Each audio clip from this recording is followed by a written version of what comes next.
Hi everyone, so it's been a couple weeks now, and it's funny because after the last video,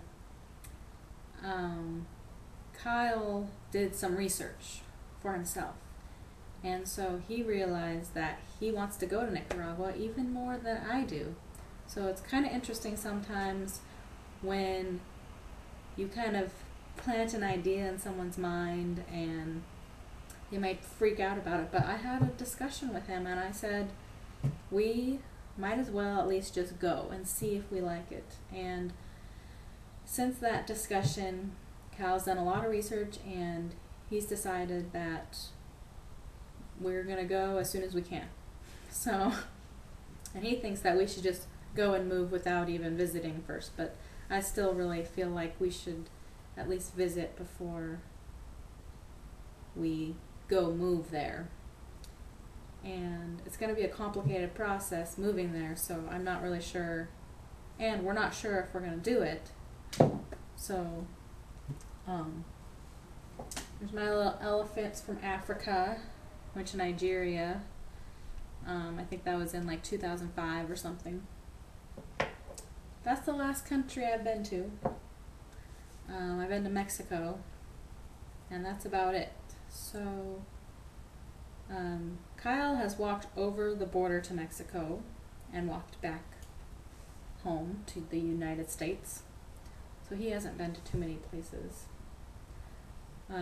Anyway, so that's where we are now. Kyle is all gung-ho about Nicaragua, and we're doing our research, and we decided that San Juan del Sur is probably the best place to go, but when we go there we're going to kind of travel around, just kind of see different places. And I know I prefer the west coast of Nicaragua, although it would be cool to at least go see the east coast also, because who knows. But I think the weather might be less likely to have like hurricane type weather on the west coast. So I don't know. I haven't totally researched that type of thing.